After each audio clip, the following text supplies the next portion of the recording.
Hello students, continue videos related to linear equation two variable linear equation sorry part again and once again because this chapter is linear equation two variable in class 10. So dear students, in my mouth is also आ जाता है कि हम linear equation two variable, लेकिन ऐसा नहीं है। Linear equation की बात कर रहे हैं क्लास 8 में, तो थोड़ा सा इनको ध्यान दीजिएगा और हम कंटिन्यू वीडियो में नेक्स्ट क्वेश्चन आपको कराने जा रहे हैं। आप उसको ध्यान से देखिएगा। बात है क्वेश्चन नंबर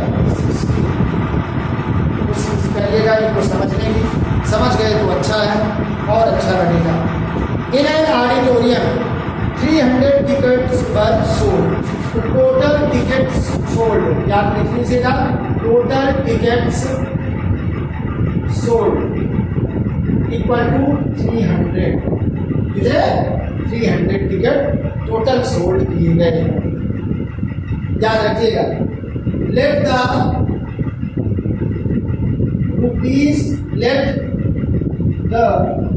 रुपीज 2.50 टिकट्स की टैक्स।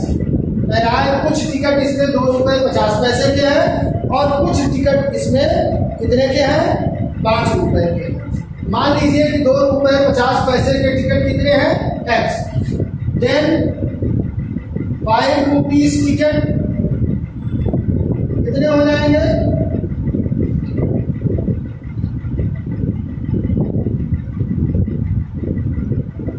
तो कितने का टिकट हो जाएगा? तो टिकट कितने का हो जाएगा? 5 रुपीज का टिकट कितने का हो जाएगा? कितना हो जाएगा? 300 माइनस टैक्स। और total money for both time equal to दिया है। दोनों तरीके से जो टिकट बेचे गए उन सब का क्या होगा? टोटल सेल जो होगा वो ₹1250 का व 1250 का होगा। तो अकॉर्डिंग टू द क्वेश्चन बेटा क्या हो जाएगा? ध्यान से देखिएगा।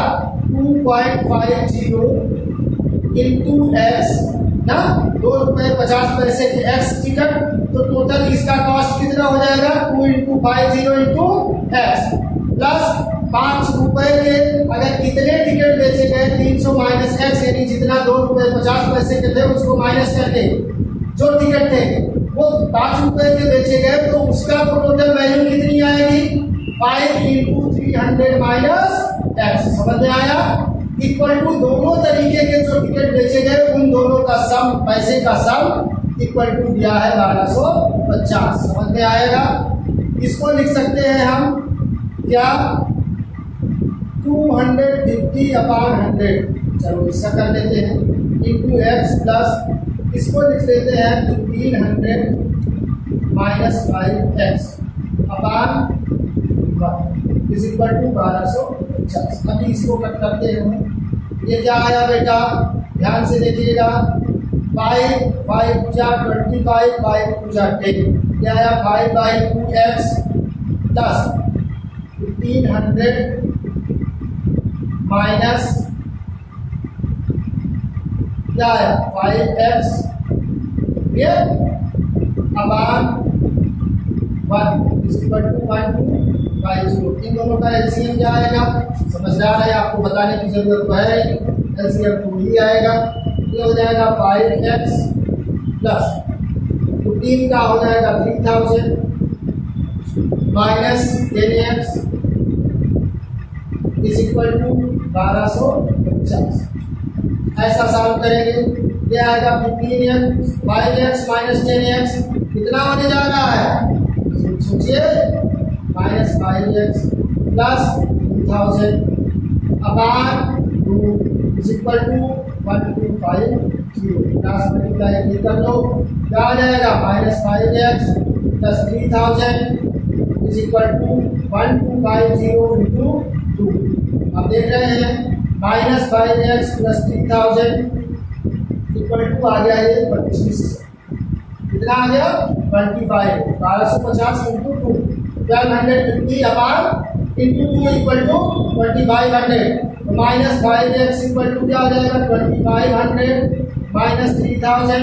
अगर माइनस करोगे तो आपको समझ में आ जाएगा कि माइनस 5x इक्वल टू आया माइनस 500, क्या आया माइनस 500, दोनों तरफ माइनस है वो प्लस हो जाएगा, उसकी वैल्यू छोड़ दो, चिंता उसकी छोड़ दो, क्या हो जाएगा। अब आपको ये पता चला कि 2 रुपए 50 पैसे के कितने टिकट थे 100 टिकट थे, ध्यान से देखिएगा।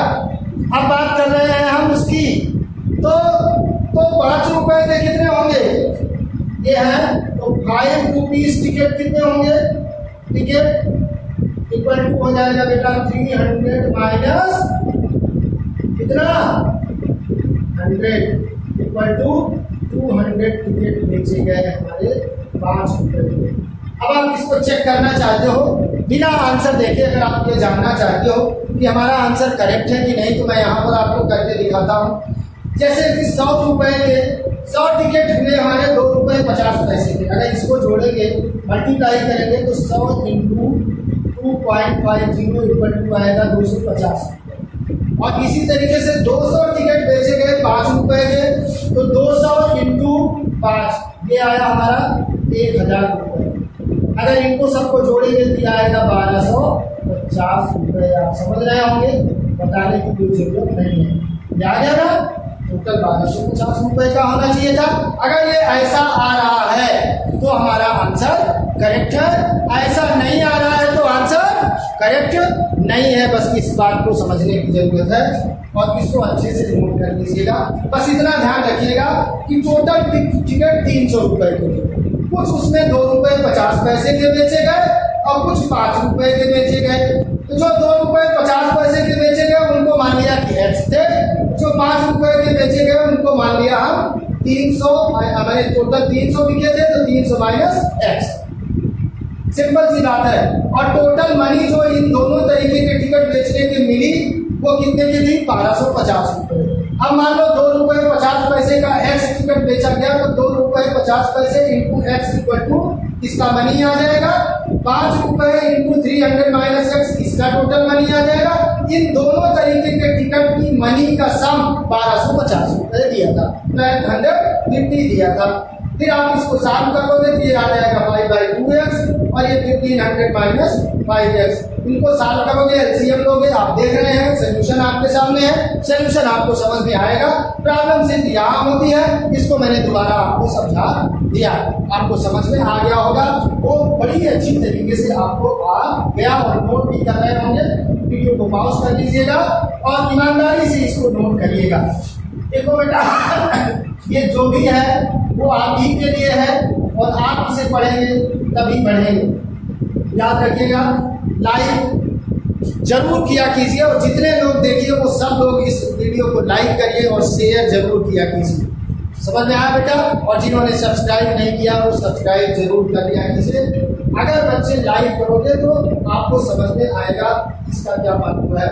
क्वेश्चन नंबर हम बात करते हैं लास्ट इस एक्सरसाइज से, क्वेश्चन नंबर 18 करा देते हैं। बाकी के कुछ क्वेश्चंस आपको पीडीएफ के रूप में मिल जाएंगे बेटा, क्योंकि वीडियो बनाने में चिल्लाना इतना पड़ता है कि खोपड़ी दर्द होने लगती है। आप समझ रहे होंगे वीडियो बनाने में कितनी मेहनत होती है, इसको आप समझ रहे हैं। क्वेश्चन देखना फिर उसको देख के लगाना। A steamer goes downstream from one port to another in 9 hours. It covers the same distance upstream in 10 hours.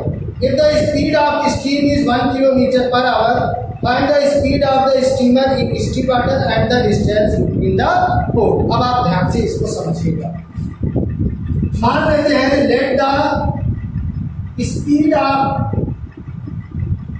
Steamer की बात कर रहे हैं बेटा, स्टीमर भी x किलोमीटर पर आवर, क्योंकि हमेशा स्पीड क्या है किलोमीटर पर आवर में होती है। और यहाँ पर स्पीड ऑफ स्ट्रीम, स्ट्रीम माने धारा, स्पीड ऑफ स्ट्रीम जो पानी बह रहा है उसकी speed, speed of stream, stream कितना है 1 किलोमीटर पर आवर। कितना है बेटा? वो ऑलरेडी क्वेश्चन में दिया हुआ है, उसको ईमानदारी से पढ़ोगे तो समझ में आ जाएगा। अब एक बात करता हूं मैं, और डाउन स्ट्रीम को आपको समझा दें तो समझ लीजिए कि हमारा सारा का सारा सोल्यूशन सक्सेस हो जाएगा। तो डाउन स्ट्रीम क्या होता है ये आप इसको ईमानदारी से समझोगे। अब स्ट्रीम का मतलब है जैसे पानी इधर से इधर बह रहा है, सपोज करो इधर से पानी इधर बह रहा है, तो हम जिधर पानी बह रहा है उसके विपरीत साइड से हमारी स्टीमर इधर से आए, उसको हम आप स्ट्रीम कहते हैं। तो अगर हमारी स्पीड यानी कि बोट की स्पीड यानी स्टीमर की स्पीड अगर इस पानी की स्पीड से ज़्यादा नहीं होगी तो हम चल नहीं पाएंगे।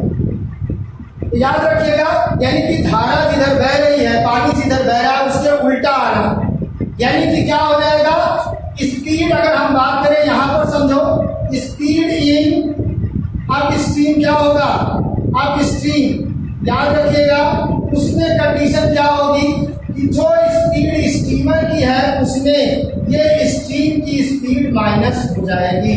इसी को हम आप स्ट्रीम कहेंगे। इन्हीं को करने में बच्चों को पसीने छूट जाते हैं, ये नहीं समझ पाते। अब हम बात करते हैं डाउन स्ट्रीम की। अच्छा ये बताओ बेटा, खूब तेज हवा चल रही हो और जिधर की हवा चल रही हो उधर की साइड आपको साइकिल चला के जाना हो तो कितना आसान काम होता है, समझ रहे हैं ना। बढ़िया फर्स्ट क्लास आप बिना पैडल मारे साइकिल चली जाती है, वही पानी के साथ है। पानी इधर बह रहा है, हमारी बोट इधर है, हमको इधर ही जाना है। अब क्या हुआ बेटा, जो हमारी स्पीड यानी बोट की स्पीड यानी स्टीमर की स्पीड है वही वो स्पीड इस स्ट्रीम की स्पीड के साथ जुड़ जाएगी, तो डाउन स्ट्रीम में स्पीड ज्यादा हो जाएगी। अब आप समझ में आया। तो डाउन स्ट्रीम में स्टीमर और पानी दोनों की स्पीड ऐड हो जाती है और अप स्ट्रीम में स्टीमर और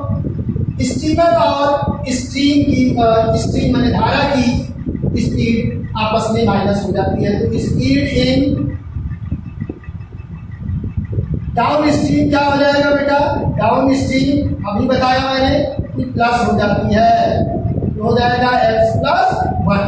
अब ऐसा कहा है कि जब वो डाउन स्ट्रीम में जाता है तो 9 आवर में पहुंचता है। तो डिस्टेंस ट्रेवल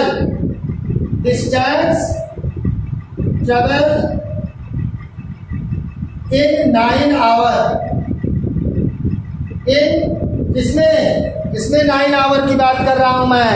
अरे बेटा अब इस सॉरी डाउन स्ट्रीम में, तो डाउन स्ट्रीम में क्या हो जाएगी, ध्यान से समझना, क्या हो जाएगा 9 × x+1 और डिस्टेंस, क्यों ये हमारा क्या है टाइम और ये क्या है स्पीड। डिस्टेंस क्या होती है, स्पीड इनटू टाइम। टाइम हमारा 9 है और स्पीड हमारा x+1 है डाउन स्ट्रीम में। इसी तरीके से distance travel in 10 hour up stream. अब यहाँ पर देखो अप स्ट्रीम में स्पीड क्या है x-1 और टाइम कितना ले रहा है, बुक में देखिएगा 10 आवर दिया है, तो इक्वल टू क्या हो जाएगा 10 × x-1। दोनों की डिस्टेंस सेम है क्योंकि जितना दूर जाएगा उतना ही दूर आएगा। तो अकॉर्डिंग टू द क्वेश्चन समझने की कोशिश करिएगा। 9 × x+1 इज इक्वल टू हो जाएगा 10 × x-1। ये हो जाएगा 9x+9 इक्वल टू 10x +-10। इसको इधर लाइए, 9x-10x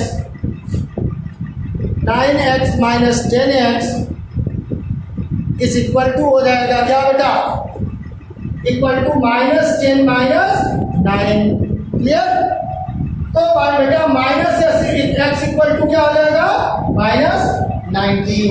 अब आप समझ में आया ना, तो x की वैल्यू क्या हो जाएगी 19। अब समझ में आया, 19 क्या आया, x क्या था स्टीमर की स्पीड थी, कितनी आई x की वैल्यू 19 यानी 19 km/h है ना। अब बात बनती है कि ये हमारी स्पीड आ गई। दूसरी चीज क्या पूछा था इसने, ये पूछा था कि स्पीड क्या है और उसके बाद पूछा था डिस्टेंस बिटवीन द पोल। अब बेटा डिस्टेंस अगर हमें निकालना है, हमारे पास स्पीड पता है, तो स्पीड हमारे पास आई कितनी, किसकी स्टीमर की, तो कितनी आ गई 90। डिस्टेंस अगर निकालना है तो स्पीड इनटू टाइम, तो 90 19 प्लस 1 हो जाएगा। यहाँ पर टाइम हमारा 9 है, देखिएगा डिस्टेंस इक्वल टू क्या हो जाएगा, यही तो है डिस्टेंस, ये लिखा है ना, distance double in 9 hour, distance double in 10 our.